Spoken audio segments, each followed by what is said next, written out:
Here. Councilmember Tomachoff. Councilmember Turner.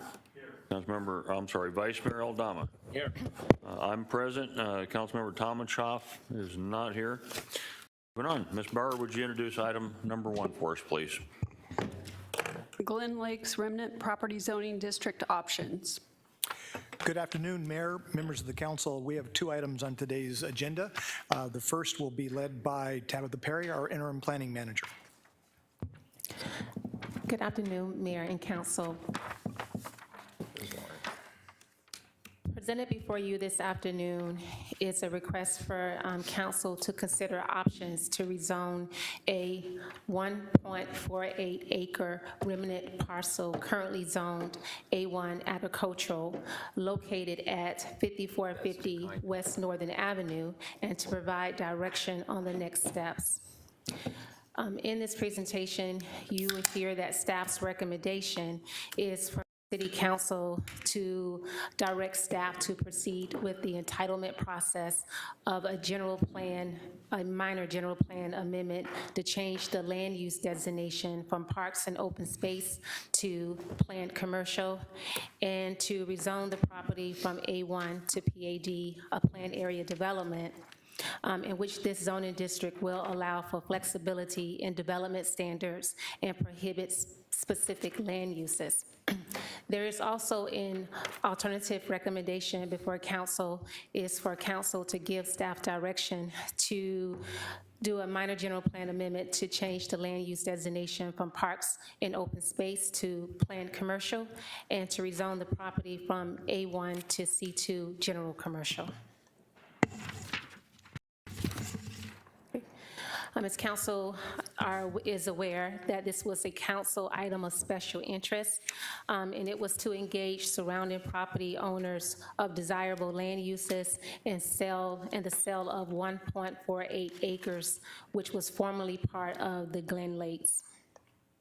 Then on October the 12th, 2021, the Office of Economic Development provided 3 strategy options for council's consideration, and council gave direction for staff with the consensus to proceed with a hybrid strategy, which was to proceed with entitlements followed by a broker to market. But in that entitlement aspect, council wanted to give the direction on how to proceed with the rezoning of the property. The subject property is located at the northeast corner of Northern and 55th Avenues. The zoning map depicts the subject site as A1, once again, it's agricultural. It is surrounded by several different zoning classification. To the west is R16, which is your single-family residence. To the east of the subject property is CO, which is your commercial office. To the north is single-family residential, once again, for the R16. And then just south of Northern Avenue is a PAD, which is the planned area development, which allowed for some level of commercial and single-family residential. In doing the analysis on this, in the zoning ordinance, there are several different zoning classifications. Some of them are for residential, which is not before council this afternoon, but then there's some other specific commercial zoning districts that staff believed would be somewhat appropriate and worthy of council's considerations. Those zoning districts are the NSC, which is the neighborhood shopping center, RO, which is the residential office, the GO, general office, CO, the commercial office, C1, neighborhood commercial, C2, general commercial, PAD, planned area development.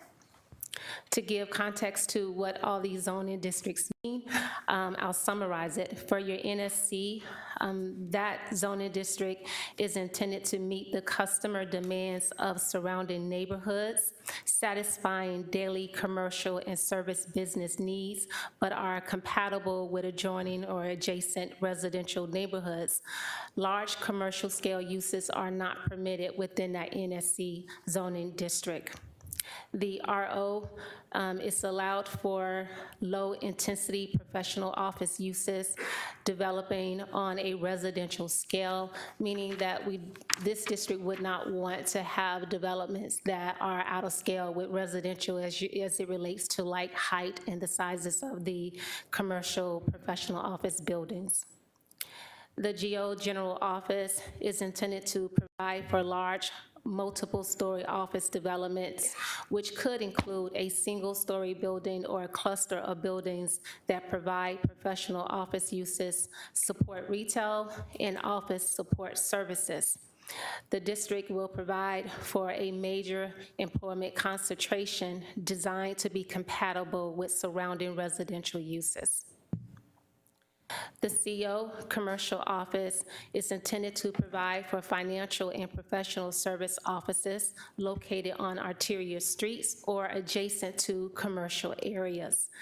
The intent is to accommodate office development at an intermediate scale with strict performance controls. The C1 Neighborhood Commercial, the intent of this zoning district is to address on a limited basis the needs of surrounding residential development by providing goods and services generally described as convenience goods and services. The C2 General Commercial District intends to accommodate integrated or freestanding commercial uses and services.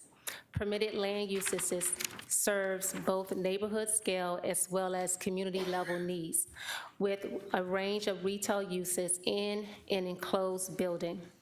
And the PAD, Planned Area Development, once again, allows for mixed use development between residential and or non-residential land uses, which allows to create its own zoning ordinance to allow for appropriate development standards.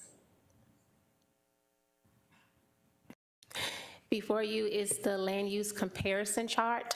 Based on the land use district that I just described, staff did a comparison of some of the land uses that is allowed within the zoning ordinance. For each zoning district, it depicts whether or not that land use will be allowed within that zoning district.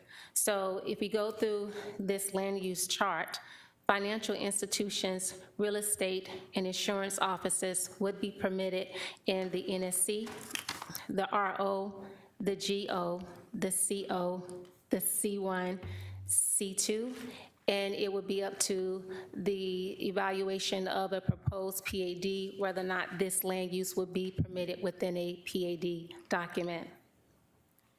Medical and dental offices, excluding veterinarians, would be allowed, once again, in NSC, RO, GO, CO, C1, and C2, and it would be allowed in the PAD if that is something that council believes is favorable as a land use for this particular site. Convenience uses, I'm sorry, I skipped one. Professional and administrative offices would be permitted in all of the zoning district classifications and will also be allowed within the PAD if council desires so. The convenient uses such as retail gasoline sales would be something that would be subject to a conditional use permit in the NSC. It is not allowed in the RO. It is not allowed in GO. It is not allowed in CO. It is allowed in C1, subject to conditional use permit approval. It is allowed in C2, subject to conditional use permit approval. And within that PAD, that could also be subject to conditional use permit approval by Planning Commission, or it could also be listed as a permitted land use within the PAD. A thrift store would be allowed based on conditional use permit in the NSC. It would not be allowed in RO. It would not be allowed in GO. It would not be allowed in CO. It would be subject to a conditional use permit in C1 as well as C2 zoning districts. And once again, it would be the discretion of council of whether or not that land use will be allowed or prohibited within the PAD. Entertainment uses. It would not be allowed in NSC, RO, GO, CO, and C1. It would be permitted in C2. And it would be subject to council discretion on whether or not it would be prohibited in a PAD or allowed with a conditional use permit approval. Hospitals. It is not allowed in an NSC, RO. It is allowed in GO as a permitted land use. It is not allowed in CO, C1, or C2. And it would be subject to council approval whether or not it would be allowed within a PAD document. Hotels and motels. It is not allowed in NSC, RO, GO, CO, C1, and it is subject to a conditional use permit for C2. It would be optional within a PAD. Indoor recreational facility. It's permitted in the NSC.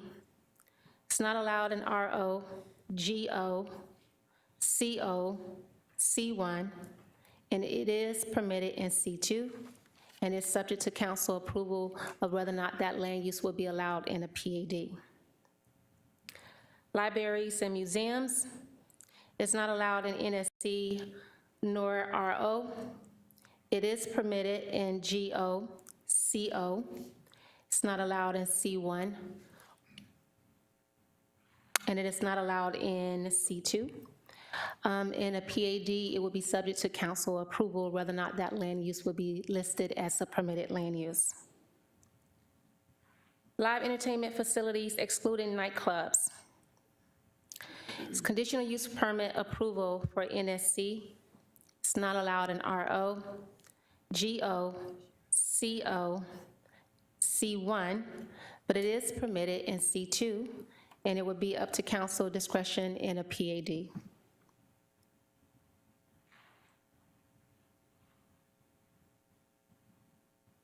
Live entertainment facilities, including the nightclubs, is not allowed in NSC, not allowed in RO, GO, CO, C1, and it is allowed in C2, subject to a conditional use permit approval, council discretion on PAD. Medical and clinical laboratories, not allowed in NSC, RO, is allowed in GO, is permitted in CO, not permitted in C1, not permitted in C2, council discretion for PAD. Mayor? Go ahead. Thank you, Mayor. Tabitha, please excuse me for interrupting you.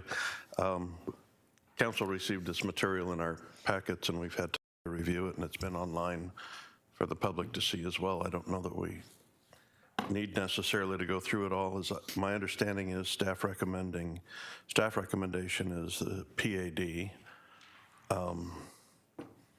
and the commercial office uses, the CO, which is in the middle of the chart,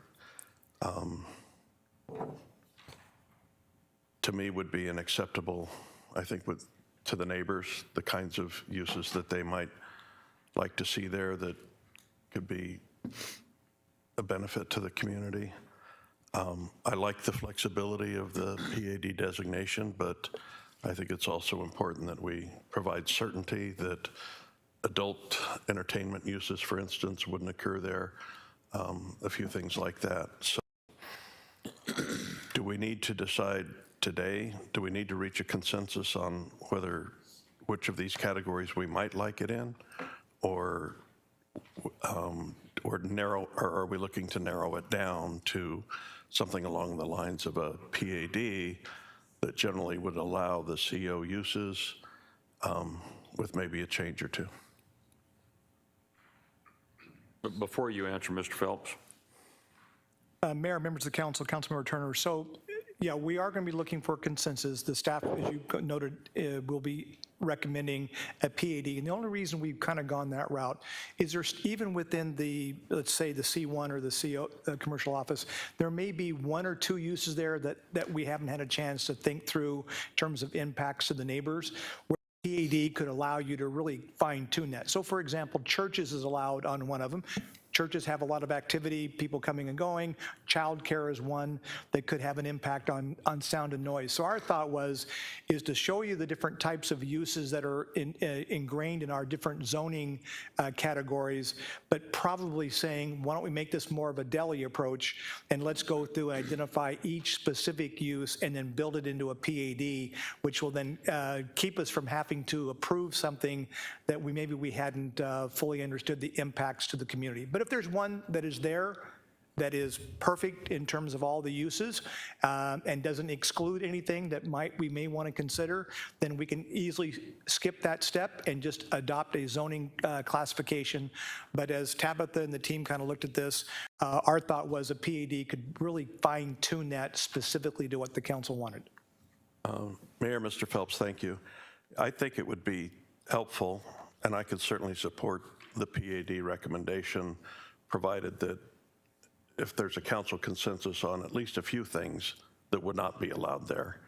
And then as this is being processed through our normal rezoning and general plan amendment, that we might be hearing from the public that there may be other things that they would prefer be excluded or that they certainly would want included.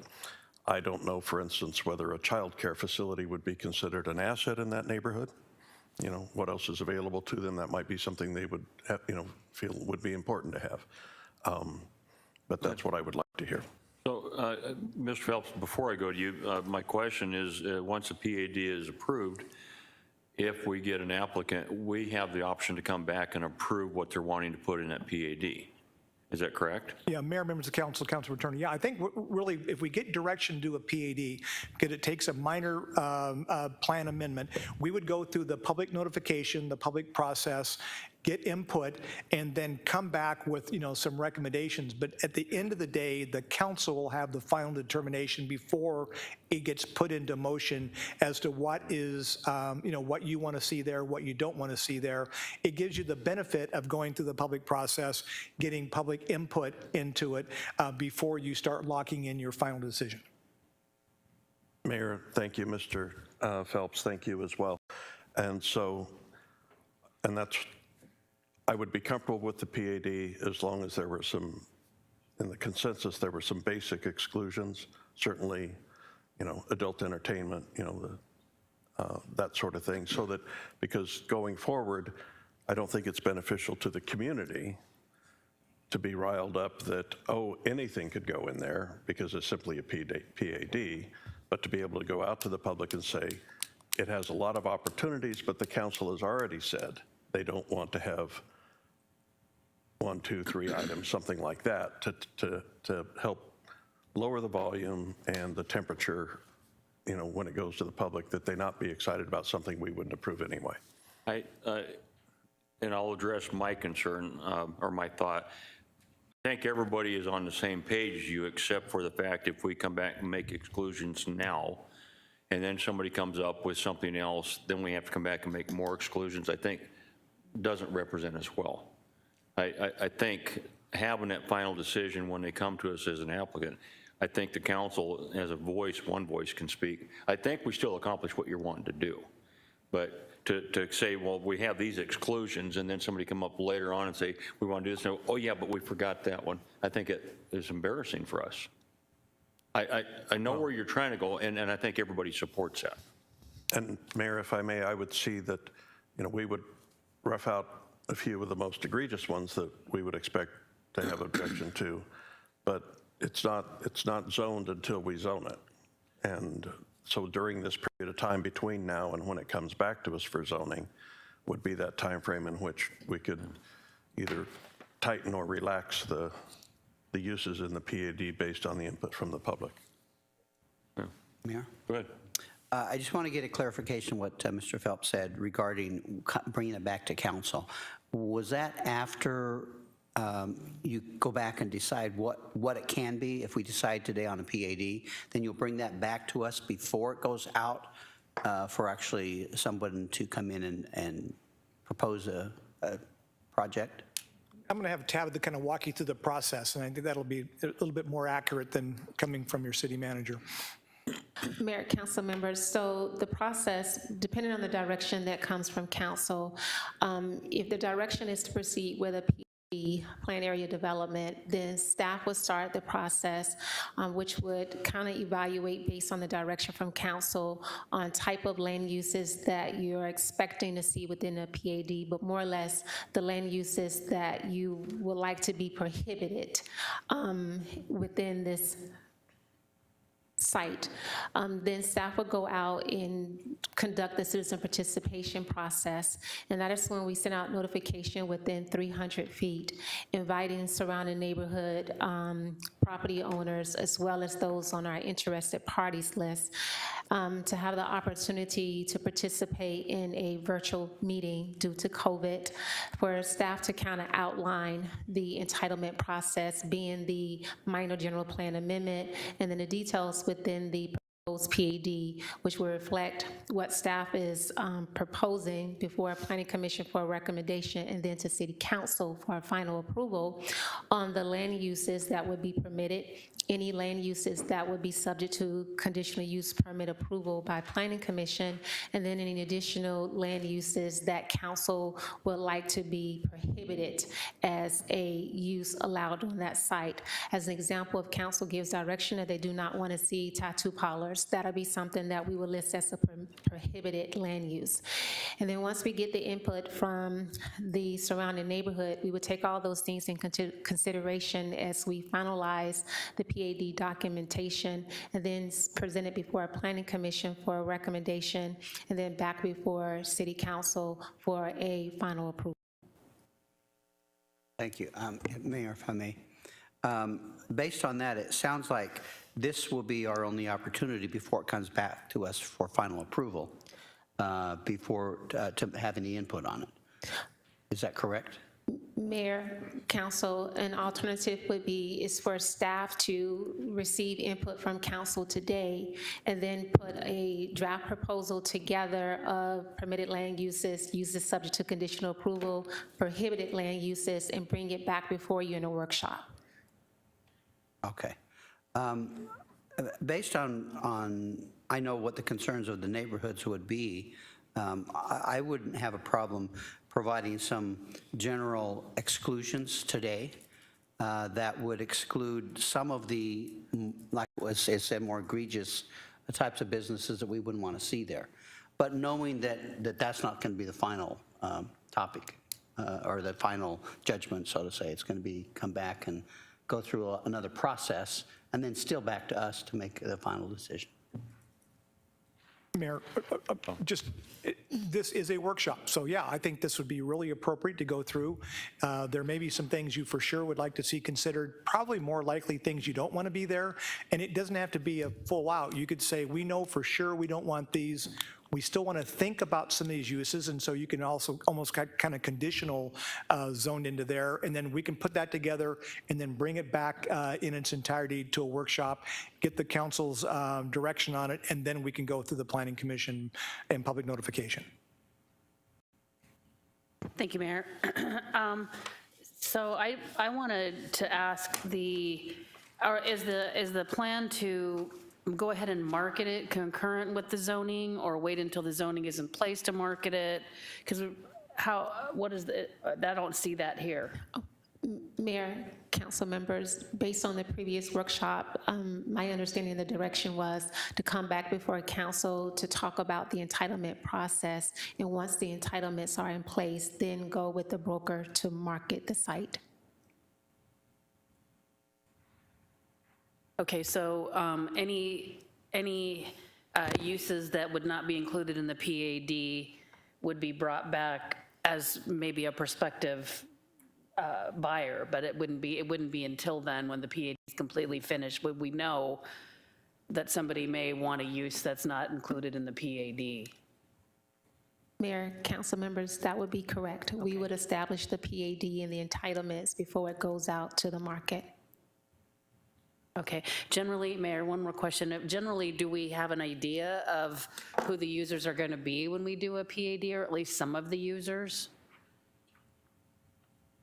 Mayor, members of council, again, I think that it's our property, so I think we can kind of create the vision we want to have, but it does make more sense for us to have a general idea of what the zoning entitlements will be before we have a commercial broker invest their time to go out and, to look potential buyers. So the process would be is to understand what we want to use from a land use perspective, get that process going, and then we can go to market to find the appropriate, hopefully the appropriate development. Okay, Mayor, and I have one more question. Drive-through always requires a conditional use permit, is that correct?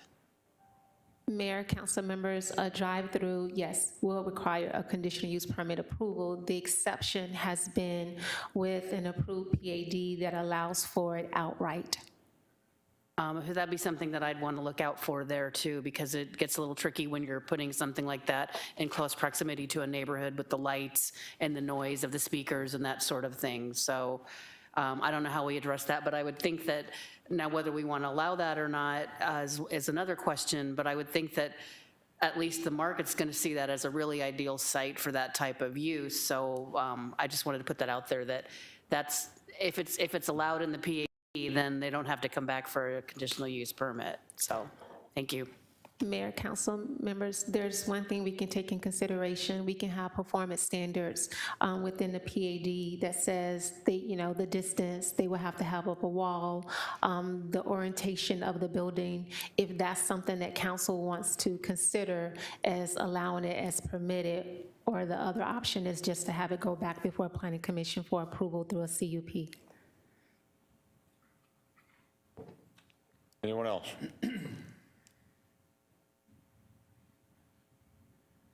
Okay, well, and again, I still feel the same way. I don't know why we're in a rush to start putting things on when it's going to come back to us and we still have that right to do that. Anyway, don't make any difference to me. What do you guys want to do? I would suggest that we look at this list and we say what we don't want there. If there are some, for example, a couple that jump out at me is live entertainment and nightclubs. Sorry, Ian, but automotive repair shops. We don't need any more. No more restaurants? Childcare. A restaurant might be beneficial for the neighborhood. I'm not sure, but I think some of these. I think what we want to try to do is let the neighborhood know there are certain things that we're just not going to allow in there, and that would help them to be more comfortable addressing the project. Mayor, I think Councilor Malnar is correct. I mean, this is a great opportunity. We have a listing of all the uses.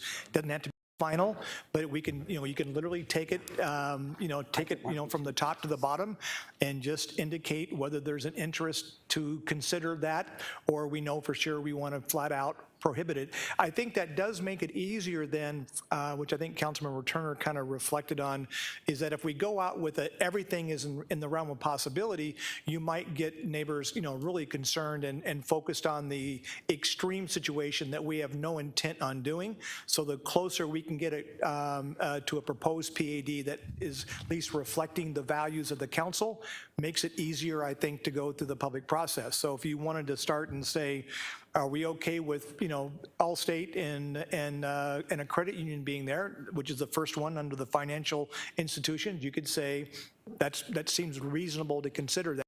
We can kind of take notes going down through here, and then assuming there's consensus, that will help streamline the process. All right, I'll step forward and make some. Who else do you hate, Ray? I don't hate anyone. I just thinking of that neighborhood and what they might appreciate. So I would suggest we don't allow live entertainment facilities, excluding nightclubs or including nightclubs, new or used automobile, motorcycle, boat, truck, recreation vehicle sales and repair. Nursing homes, questionable. Why? Child care, I would say no because of the traffic. But again, maybe that's something they would want. So this is where I would say that's the, and then storage warehouse. There's really 3 or 4 that I would say no. The entertainment, the repair shop, and the self-storage warehouse were the only ones that I would say absolutely no. But if there's others there, then Thank you, Mayor. I'll follow Ray. I do have a question, though. Does nursing homes include an assisted living? Or is that a different category? Mayor, council members, it could also include assisted living, yes. Because those are usually low traffic, there's not a lot of coming and going from there, so I don't know, probably would depend on and I know in my district I have one that's in close proximity to a neighborhood and it's been no problem at all. In fact, they're expanding even closer to the neighborhood and the neighbors are fine with it. They'd prefer that over restaurant retail where there's a lot more traffic generated by that type of use. So I would say, that at least for me, and at least we could put it on the table and see if the residents have a problem with it. But there's a growing need in our community for that type of facility as the population ages for people who may need a little bit of help, with their day-to-day living. Another one that I checked off was car washes. Those tend to be noisy, depending on what kind of car wash. And it seems like we maybe have enough of them now. There's a lot of them popping up everywhere. So I don't know whether the neighborhood would want a car wash there.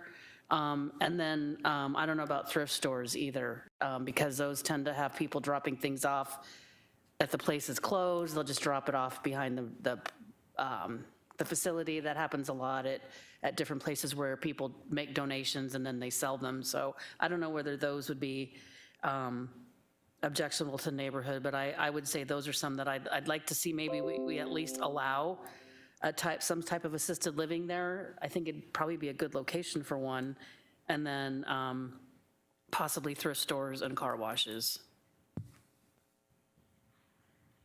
To allow or not? Mayor. To not allow the thrift stores and car washes and allow the assisted living. Mayor, thank you. The other council member, I've been trying to let other council members have their ideas because they've actually, had real-time experience with this in their neighborhoods, whereas this is one of the first or only ones that's occurred in mine. I do think it's important that we exclude the adult theaters and the adult live entertainment. I also, in addition to what has been mentioned, trying to think if there's, that's the other big one, but the others, the nightclubs that were mentioned, I agree that assisted living is one that we should leave open to the neighbors to decide whether that's objectionable or not, but, offhand, I think that what's been mentioned plus that one I just added is my list as well.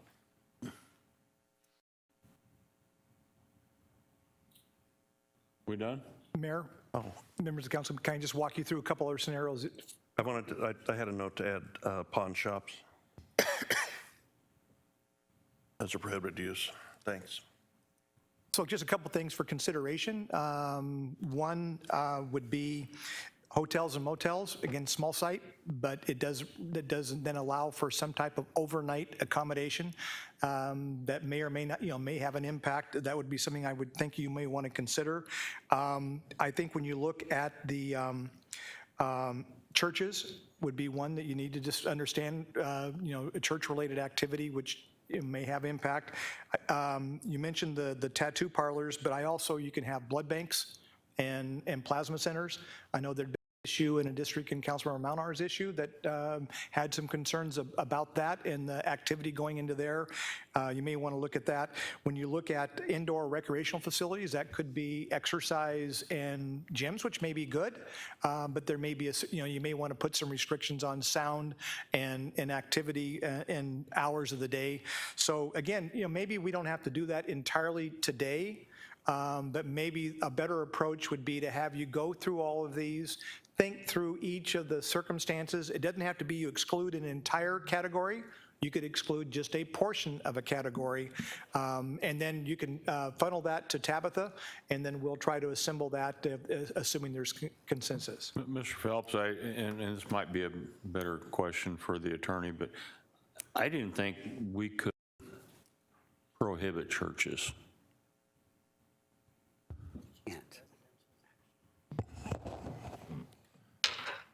mayor and council, you have to, under RLUIPA, you have to treat them as you would any other use.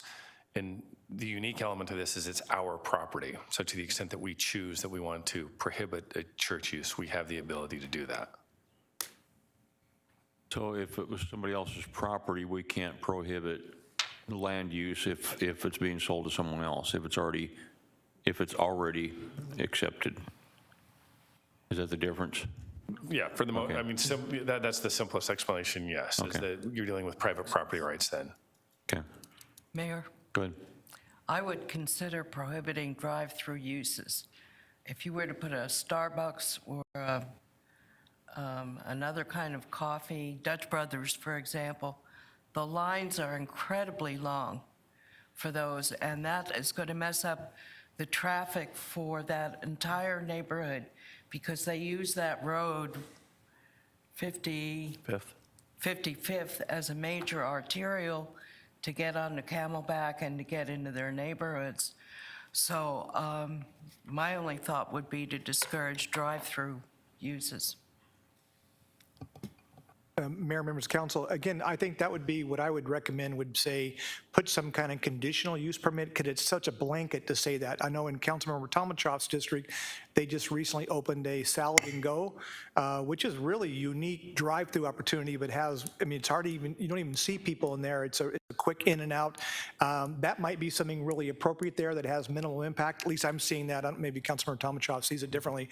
So rather than do a blanket prohibit, I would just say, maybe have that as an item in the PAD that would require a conditional use permit. And as Tabitha said, we can then set some criteria and some standards in terms of traffic. We can use traffic impacts and neighborhood impacts as whether we grant that conditional use or not. Mayor? Go ahead. Well, the only thing is drive-throughs, lifeblood is drive-through, and they want a lot of traffic. And I think that's an antithesis to what the neighborhood would expect. Thank you. Mayor, I agree that the drive-through could be objectionable, but I can also see other opportunities where it wouldn't be. This isn't the largest site to start with, but there could be, drive-up tellers, exclusively, or drive-up gasoline with no convenience store.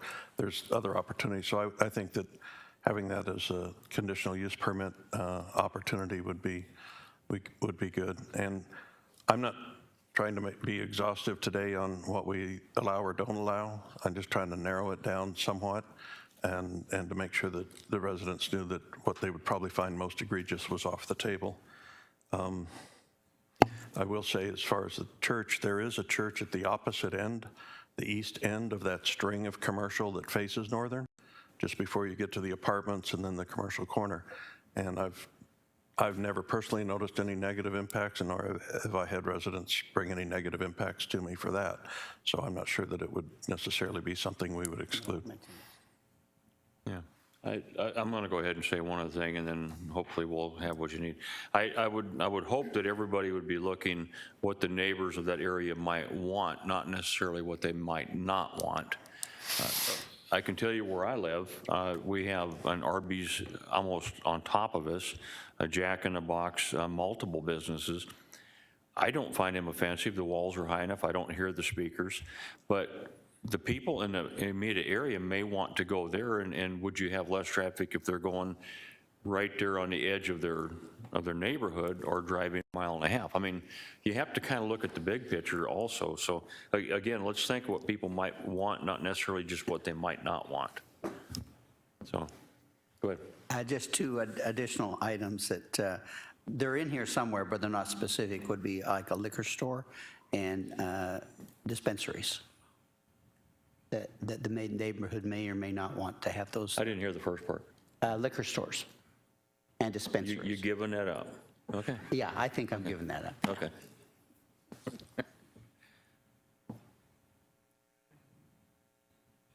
I never heard a convenience store ever mentioned. And Mayor, if I might, I would agree that it's possible the neighborhood wouldn't want a dispensary or a liquor store. it's hard to say exactly what that, how that would be treated at this point. So again, I'm okay if it's in the realm of possibility at this point until we get neighborhood feedback.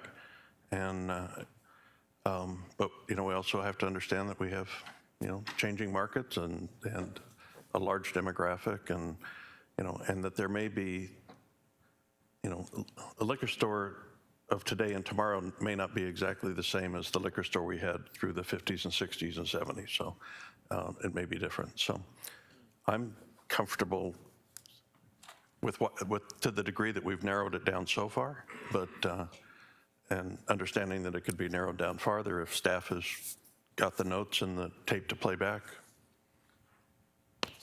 Mayor, council members, just for clarity for me, is the consensus or the direction for staff to take the prohibited uses that was mentioned today, as well as the uses that you would like to see, then go out and do the citizen participation process to hear from the surrounding neighborhood, then come back before council at a workshop? I just want clarity on the direction. Before we go there, my question for Councilmember Turner, are you planning on having a neighborhood meeting to get input from your citizens? In cooperation with the planning department, yes. I actually think that would be one of the best decisions. Yes, You're hearing from your people then. Right, and also, with my newsletter and potentially door hangers, which I've used in that neighborhood in the past to keep them aware of changes. Before we leave this, I would like to say that it was mentioned that the typical notification is 300 feet, and throughout the Glen Lakes process, we've used a larger notification area, and I do think that 300 feet may be too small in this case, and we should look at what we've used in the past perhaps and go to something, maybe midway between the two. It's not the entire 40 acres. So follow-up question, on both sides of the road? Absolutely. Okay, because the people on the south side are going to be just as affected as people on the north side. Right. Anything else? You got what you need from us? Yes. Okay. Thank you. Ms. Bauer, item 2. American Rescue Plan Act. Is it cold in here? Mayor, members of council, the presentation today will be led by Vicky Rios, our Assistant City Manager, Lisette Camacho, Director of Budget and Finance, and Levi Gibson, our Assistant Director of Budget and Finance. I see we got the AC working very well right now. There's a way to maybe not have it work as well would be awesome.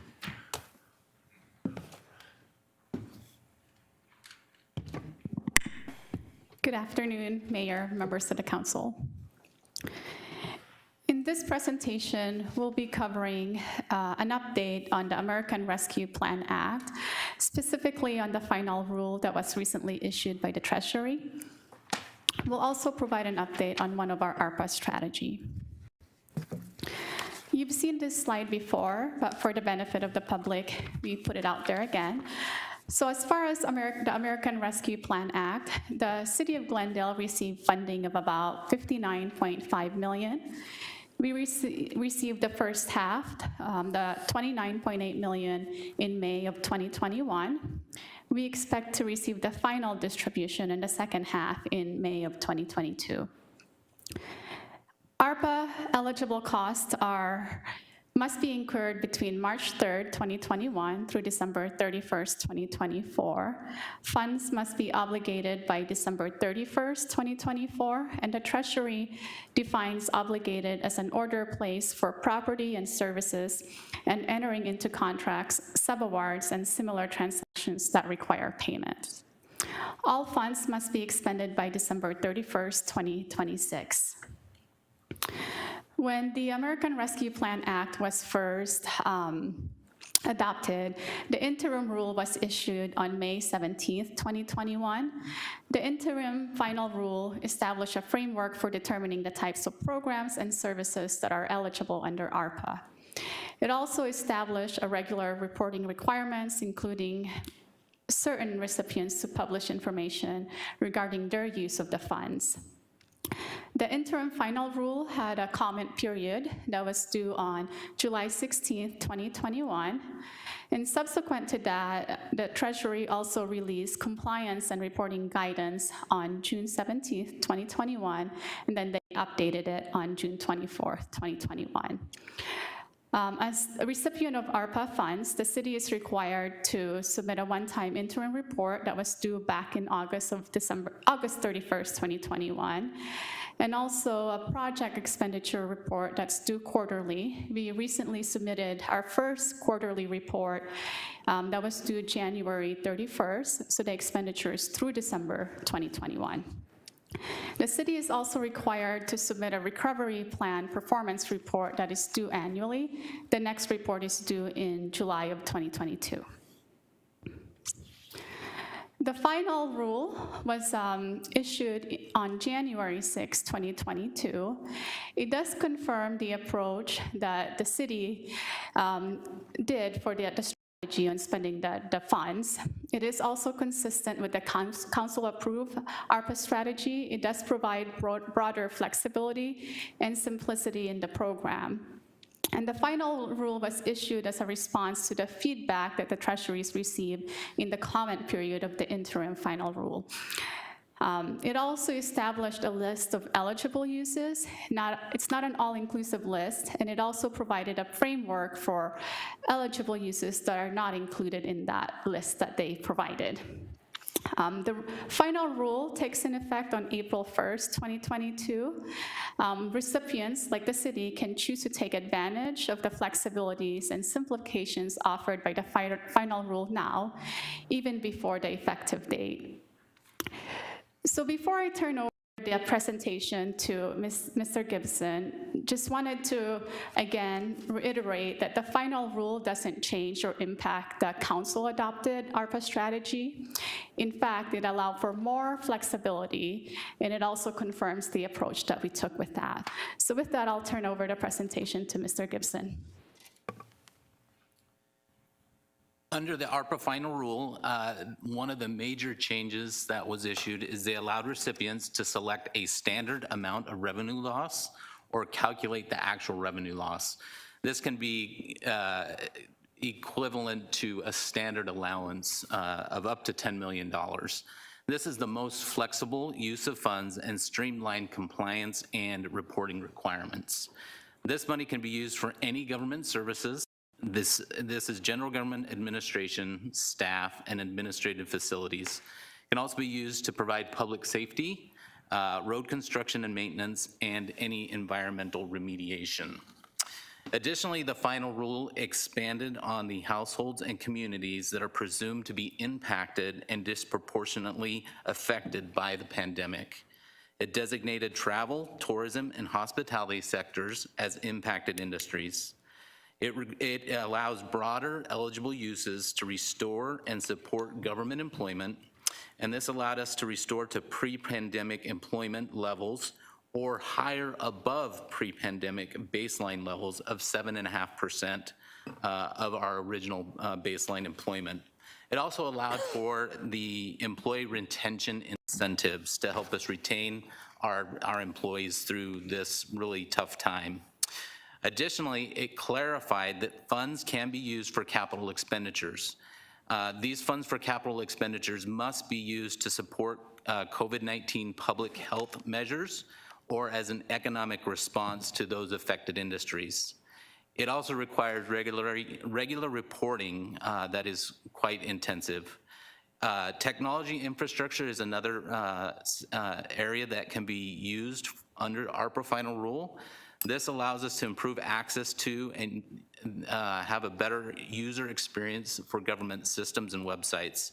It allows us to increase public access and delivery of programs and services. This can include the modernization of our cybersecurity and existing broadband infrastructure to protect the city's network. Under the ARPA final rule, there are restrictions on the use of funds. These restrictions are you cannot use ARPA revenues to make up for lost revenue from a direct or indirect tax cut. You cannot use ARPA revenues to make payments into a pension fund to help reduce an unfunded liability. You cannot use ARPA funds to fund a debt service, legal settlements, or judgments. You cannot use ARPA funds to deposit into a rainy day fund or create financial reserves. And you cannot have projects or services that undermine the COVID-19 practices in line with CDC guidelines or recommendations. Additionally, we will be doing employee retention pay. That's $1,500 to all city employees, and this will be prorated for all part-time employees. Additional retention pay for public safety employees will be addressed through the MOU negotiations and administered per the agreement. And with that, we'll take any questions. Thank you, Mayor. On the last slide, 10, I have a couple questions. It's going to be prorated for part-time employees, and I've brought this up before too. Is it going to be prorated for newer employees? For example, if my first day was yesterday, would I be eligible for the $1,500, or how are we going to figure that out? Mayor, members of the council, some of the fine tuning of these details are still in process. We're still working through that. But generally speaking, no, there'll be a cutoff day to where you had to have been working on that particular day or have been hired. And also, we're leaning towards saying you'll have to have worked for a minimum number of hours as well. So there will be some criteria so that a brand new employee who's only been here one day will likely not qualify for this payment. It is meant to pay for people who work during the pandemic times. Mayor, if I could continue, thank you. So there's not going to be any prorating, say for example, the employees that were here like all of 2020, and I mean the landscape changed quite a bit once vaccines were available to everyone, and it was, so I just didn't, I know I've talked to Mr. Phelps about it, but I don't know where we're at. Is it going to be, from what you just said, I understand it's either going to be $1,500 or nothing? Or is there still being consideration given to prorating for somebody who still worked during the pandemic but was hired maybe, mid 2021 and wasn't here, early on during the pandemic? So, Mayor, members of the council, as to the prorated, that's more for and I'll just give an example. If you're a 20-hour-a-week employee, you would likely get $750 instead of the full $1,500. We haven't given consideration at this time to prorating it based on had you worked here 6 months or 8 months or something like that. We can certainly discuss that with Mr. Phelps, but we're prorating for part-time or right. And that type, but we'll likely more set a cutoff date for others. Okay, well, or a number of hours that are a minimum number of hours that you would have had to have worked. Mayor, if I could, per week or just total, like you would have had to have been here for what would have amount to a year or something like that? Well, Mayor, members of the council, Tomachoff, we are still putting all of the criteria together. And there's so many variables. What I can say is this: we're trying to come up with a policy that's fair. Obviously, we want to use this as an incentive and to reward employees, not to cause friction or to get people discouraged about the organization. But there's just a host of kind of scenarios that we're still working our way through. But generally, we're trying to be on the lenient side of how we use the ARPA funds versus being on the restrictive side.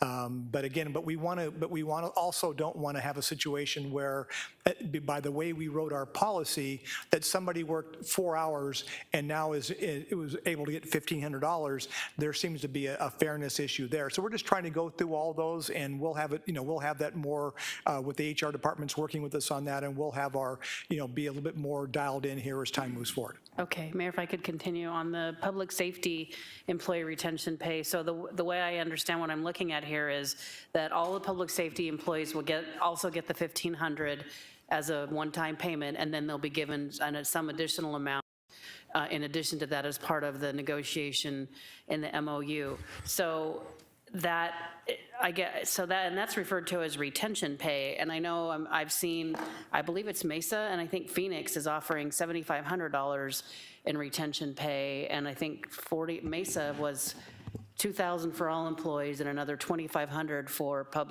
for police, I think it was, maybe all public safety. But I just want to understand, is this retention pay, or is it premium pay, special pay, or both? And then secondly, Mayor, if I could, are we competitive with other cities and what we're going to be offering? Mayor, members of the council, we're using the word retention pay, which is consistent with the ARPA rules, rather than premium pay, so that's why you're not seeing it listed here as premium pay, so that's consistent. We are winding up all of our MOU discussions. You know, you can't look at, when you say, is it competitive with what Mesa does? In my mind, the only way you would look at this would be, all right, how does Mesa's overall compensation match up to the contract that we have for our employees? And so we've reached a tentative, I think, agreement in terms of what the framework's going to be. We did not approach that as comparing it to everybody else. We're looking at it compared to the overall contract and work conditions that we provide here in the city of Glendale. And we've reached agreement with the tentative agreement, and we hope to finalize those MOUs here in the next several weeks. Mayor, if I could then, so, and I believe some of this, so the cities that I was reading about had two different things. Part of it was essentially a bonus over and above what all employees got for you know, helping us, you know, keep the lights on during the pandemic. But there was an additional fund for police, specifically for retention, because you know, it's a really competitive market right now, and it's not an easy environment to be recruiting and retaining our officers in. So that's when you saw the retention, and I heard that referred to as a retention offering of $7,500. So I know we were doing I think it was 10,000 for lateral transfers in, but are we talking about, and would that be part of the MOU? Are we talking about offering anything to get a commitment of 2 years or 3 years? Yeah, we need to caution, because we're getting out of the scope of this issue. I mean, It says retention pay, Mayor, and that's what I'm talking about. So, Mayor, members of the council, this is a discussion on ARPA, which is about a specific terminology of retention pay. Within our MOU, we have other strategies that are built into the MOU to try to lengthen the career of somebody in public service and recruitment bonuses. Those are all part of the MOU. It's not part of this discussion here. This is really specific to the use of the ARPA funds. We're referring to it as retention pay because that's what the rules say. We have other retention strategies that we've incorporated into our MOU discussions with both police and fire. Okay, Mayor, and the reason I brought it up is because I hadn't seen it referred to as retention pay before. This is the first time I've seen that phrase used, and what I was reading was that other cities were doing that as part of how they were allocating their ARPA money. So I just wanted to make sure, because, I mean, at least from where I'm sitting, you know, $7,500 to retain a police officer for an additional 2 to 3 years is a way lower cost than trying to recruit somebody to replace the officer that moves on to, you know, to someplace else where they could get that. So, thank you. All right, and a question I have, and then I'm going to go to Councilmember Turner next, and then you. How does this work if somebody worked for the last 2 years and then they gave their notice, say, 6 weeks ago? Will they be eligible for that, or do they have to currently be employed by the city of Glendale? Mayor, members of council, we've not finalized all the program rules, but I think our approach, this is designed to reward those who are still with the organization. If they've left, I doubt that will be part of the program. And that's exactly what I wanted to hear. Go ahead. Thank you, Mayor. So the 1,500 across the board that's been proposed, I can certainly support that. All of our employees that came to work and kept the city operating did a valuable service to our entire community. I will say, though, that I do feel that we should consider some employee positions that I would call, say, face-to-face with the public, that may have had more exposure and still, still stayed with us and continued to work, might be entitled to more, and then another category of those employees who are actually hands-on with the public in doing their jobs might be entitled to more as well because of the increased exposure, all of which, certainly I would think is, were I an employee, that the amount of exposure that I would be incurring as a city employee would certainly weigh heavily with me as to whether or not I wanted to continue being employed by the city during the pandemic and coming to work on a daily basis and all of that. So I would like to have management consider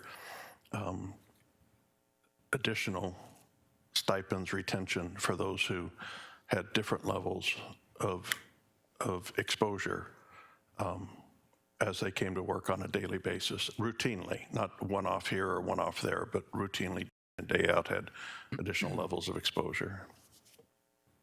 Thank you, Mayor. So early on, I spoke about an additional stipend for public safety, both police and fire. I realize now that that's going to happen through the MOU, and I think that's fair.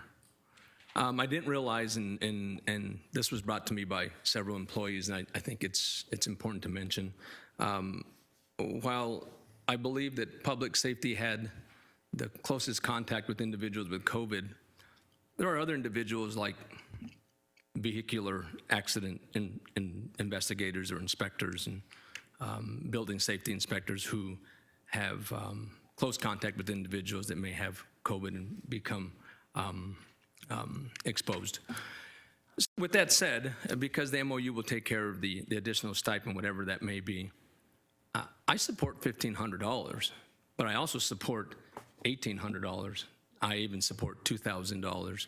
So I'd ask the council to consider bumping this up rather than doing what Councilmember Turner just mentioned on some of those other individuals. Why don't we just make it across the board $1,800? I would even consider $2,000. So I'd ask the council to consider that. The city manager explained the process or the criteria for the MOU dollar amount for some of our cities, but you didn't explain the criteria used for the $1,500 and why we didn't use peer cities. So can you explain that? But look, I'm interested in doing up to $1,800 for our employees. But can you explain the criteria used for the $1,500? Mayor, members of the council, two things. One, we are currently looking at within certain public safety positions that aren't represented in MOU but had contact. Forensics would be one, crash investigation. We are currently having those discussions internally, and so we still think that there may be circumstances where people were couldn't control their interaction with the public during the pandemic. There is no, none of this is any science to it per se. We picked a number out based on a number of factors, how much money we're receiving, kind of the fact that we're going through a comp and class study, and we're going to be, you'll be seeing when we roll out our operating budget, fairly significant increases to our into our pay at almost every level of the organization, and then also balance that with what the needs of the council have been in terms of how the ARPA funds are used. So again, we've announced to our employees the $1,500. We'll soon be able to announce publicly to the members of the MOU of the additional amount that we've negotiated there. It would be my preference that we stay there, and we continue to work on our total compensation approach to make sure our employees have great work conditions, outstanding pay and benefits, and we think we're moving towards that direction. Mayor, with all due respect, I did see the email that went out from your office on the $1,500. I feel that was to some extent premature because we're still talking about it today. I'm excited that our employees are excited about $1,500. This is the one and only time to do it right, to demonstrate to our employees that we value you every day, but we value you even more for doing what you did during the COVID environment, which we're still in. And so I would just hope that we consider, I understand what you're saying, and I understand an email went out that can always be adjusted. And frankly, if it goes to 18 or 2,000, I don't think anyone's going to argue that. Unless we're thinking about a balance and what we need to do with that balance, I don't see why this council wouldn't consider increasing that rather than giving it to pots of individuals. Mayor, Thank you, Mayor. Mayor, Vice Mayor, at our last ARPA workshop, actually, we were given direction on the $1,500. So that's why the email went out, because we were following up on consensus from the dais, and then we were asked to go back and to look at, some type of an additional amount for public safety, which we have done. And again, we've successfully concluded, I think, what that amount's going to be and how that's going to work. And as I said, we are still looking at fine-tuning the amount with certain kinds of positions that did have likely more forced interaction with the public. But the reason for the email and for the announcement was based on council direction. Mayor, if I may just wrap up here, I don't mean to to rebuttal on the dais, but correct me if I'm wrong, didn't the email go out the day of the meeting, before the meeting, and then we had the discussion? Yeah, it went out before the meeting. But just to be clear, I mean, I can stand corrected anytime, but that's my sentiment. That's what I'm asking the council to consider. Thank you. Member Clark. Thank you, Mayor. Thank you, Mayor. I'm comfortable with senior staff's recommendation, $1,500. They look at the totality of the budget and the totality of the use of ARPA funds, and that is their recommendation. I am uncomfortable with singling out various employees who we felt have come into greater contact with the public. You can include all the people in the finance department who interact with Glendale bill payers, water bill payers. That whole area is open. You can look at prosecutors or city attorneys who deal with the public on a regular basis in the course of their jobs. By the time you're done, everybody will have interacted with the public in one form or another. Sometimes we micromanage to death and we make it too complicated.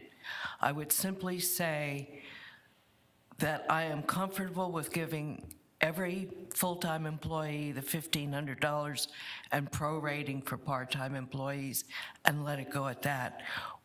Why make it so complicated that by the time you're done, it becomes unworkable? Thank you, Mayor. Mr. Melner. Thank you, Mayor. I agree also with the recommendation from staff. What really helps me in this regard, regarding the other comments that were made in compensation, is that what we are doing as a city to ensure that all our employees are properly compensated on their regular salary. I think employees would rather see that we take that seriously and we compensate them on a regular basis on their daily, weekly, monthly salaries over a one-time payment. And I think they're grateful for a one-time payment. I think it's awesome that we can do that. But I think as a city, we've been very good with our comp studies to make sure that our employees are properly compensated for the work they do. And we need to continue to do that. And so based on that, I would support the current recommendation. Thank you, Mayor. Member Thompson. Thank you, Mayor. I just want to circle back, and I mean, I know we're not going to discuss the MOU, but that there is we are going to be addressing retention of police officers, you said as part of the MOU, but some sort of incentive to retain our police officers, because I worry that if we're not, and they can hop to another city and get a bonus just to commit for a few years, that we're going to be missing something there. So if that's part of the MOU, that's great. That's what I would like to see, though, because there's a lot of money on the table in other places for police officers right now. So, Mr. Hugh. Thank you, Mayor. Like some other fellow council members, I agree with management's recommendation, and I appreciate all the hard work we do with the MOUs with our public safety, but I think we're heading in the right direction. Thank you, Mayor. Mayor, thank you. Just a question so that those watching at home can do the math with us. How many employees are we talking about covered by the MOU, and how many employees not covered by the MOU? Mayor, members of council, Councilmember Turner, I'll ask Rick, he may have a better on the actual numbers for MOU representation. Good afternoon, Mayor, members of the council. In the police department, we have about 400 positions that are represented. They currently have about 25 to 30 vacancies, kind of depending on, they're doing some hiring and then they have some retiring that's going on. And then the fire department, we have 240 positions, all filled, that are represented. And Mayor, members of the council, we have 1,800, approximately 1,800 full-time equivalent employees. So you'd have to take the 1,800 and subtract those two numbers to get how many we have that are non-represented. 1150. Thank you. Okay, and I also recommend that we just maintain staff's recommendation. But I find it ironic that the least paid people in the city of Glendale are the one making the decisions for everyone else, this whole council. Yeah. And I don't believe that we're entitled to the bonus that we're giving our employees. Is that correct?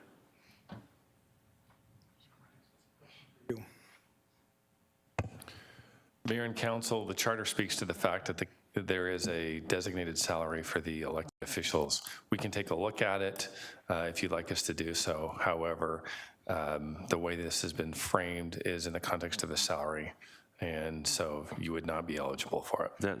That's what I was pretty sure I was going to hear you say. So I just find it ironic that, again, the lowest paid are making these decisions, and every one of us here appreciate everything that our employees have done. We wish we could do more, but I can tell you if my wife was a employee of the city of Glendale, she'd be delighted to get a $1,500 bonus. She doesn't get that working for a private company. So with that, I think, do you have what you need from us? Mayor, members of the council, yes, we do. Okay, very good. Okay. Moving on, city manager's report. Thank you, Mayor, members of the council. This is Super Bowl week, and as you know, this is taking place in Inglewood, California.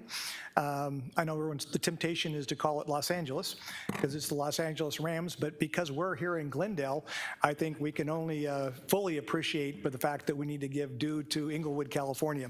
We've got a number of our team members are there currently this week to working with the organizers for this year's Super Bowl. They include our senior building inspection manager, deputy fire chief from our emergency operations center. We have a fire captain over our special events, and we have two police lieutenants, one who handles all of our transportation and the other who oversees our emergency response. So they are back in Inglewood this week. They'll be getting back late before, I think on Friday, but we think very valuable opportunity for them to see kind of how they're doing it there, and it'll be good information for us to glean from there. I'd like to give you a quick update. If you've seen all the barricades in downtown around Murphy Park, give you an update on the cafe lighting project, because we're making really good progress on I think a high priority item for the council. And as you know, this is the project to install cafe lighting across Glendale Avenue between 58th Drive and 58th Avenue. And again, last week the contractor removed all of the temporary fencing enclosures on the north side of Glendale in Murphy Park. This week the contractor will be pouring concrete that will serve as the foundation for the electrical cabinet in the park, and it'll take about 7 days for that work to cure. And the existing streetlight poles will be essentially de-energized soon after that, around the February 11th. And then once that occurs, the contractor can come in and remove the old poles, and then the new poles are already installed along Murphy Park, and they're going to kind of have a dual function. They'll serve both as a light pole and also as the structural integrity to act as support for the cafe lighting. The remaining cafe lighting equipment and materials will be shipped mid-February of just later this month, and we are still targeting for substantial completion of the project the first week of March, and we'll be reaching out to maybe discuss some type of a lighting ceremony or something to kind of acknowledge the work. But again, progress is moving forward, and we're very excited about really adding another level of a sense of place as people enter into our downtown area. And with that, Mr. Mayor, that is my report. Thank you. City Attorney's report? No report today, thank you. Thank you. Council item special interest. Each council has the opportunity to indicate topics they'd like to have discussed by this council in the future. Councilmember Clark. Nothing at this time, Mayor. Thank you. Councilmember Hugh. Nothing, Mayor. Thank you. Councilmember Mellner. Nothing today, Mayor. Thank you. Councilmember Tomachow. Nothing today. Thank you. Councilmember Turner. Not today, Mayor. Vice Mayor. None at this time. Okay, and I want to share with everybody a real brief update on Proposition 400. I've spent an awful lot of time down at the House and Senate. I'm almost feeling like I should be getting my paycheck down there instead of here.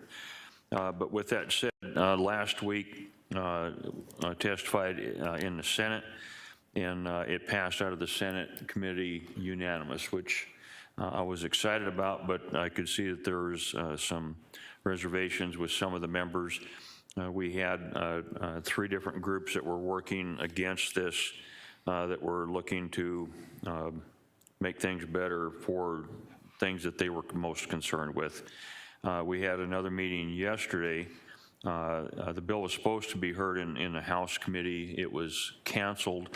We had a very large group of folks yesterday morning, and again met on that, took everybody's concerns, discussion, came up with what I think everybody believes is probably the best we're going to get with all the folks that were concerned, all the stakeholders. There were some additional guardrails that were added to ensure that the money will not be moving away from projects that are planned. The downside to that is it limits you to the point where in future economic downturns, it makes it very difficult to maneuver. And we were asking for 15% to be able to kind of wiggle where we needed to wiggle. If things got more expensive, to add to them, if they got difficult, where we might be able to postpone. So that's going to make things challenging for us in the future. But nobody seems to think that it's not doable. One of the big things that came up was additional truck parking. And the thing I was arguing most about was the Truckers Association was looking for 15% of the entire Maricopa Association of Governments money, the 5%, I'm sorry, the half cent, to come out of this for truck parking. It was going to be along new freeways, which made it very, very difficult, when in fact the state of Arizona should have been addressing and a big partner, because this isn't a Maricopa County problem, it's a state of Arizona problem. With that, an agreement was come to a consensus with the Trucking Association. We believe that it's going to address their concerns and our concerns.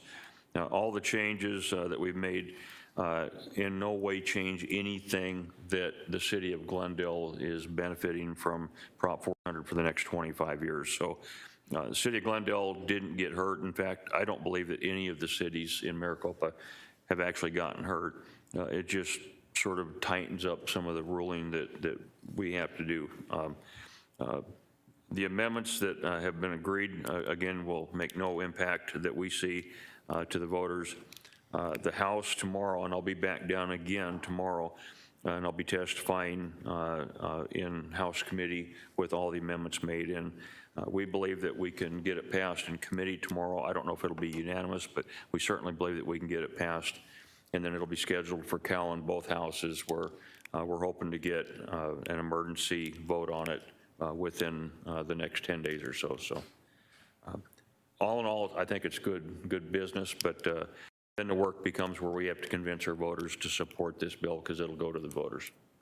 So other than that, that's the only update I have for you on that. It's, I'm starting to feel like I live down there and I just visit this place. So can I get a motion to go into executive session? I so move. Second. Okay, I have a motion and a second to go into exec. Is there any discussion on the motion? Hearing none, all in favor, vote aye. Aye. Aye. Any opposed? Vote nay. No one opposed. Council meeting is going to be recessed for exec. Thank you.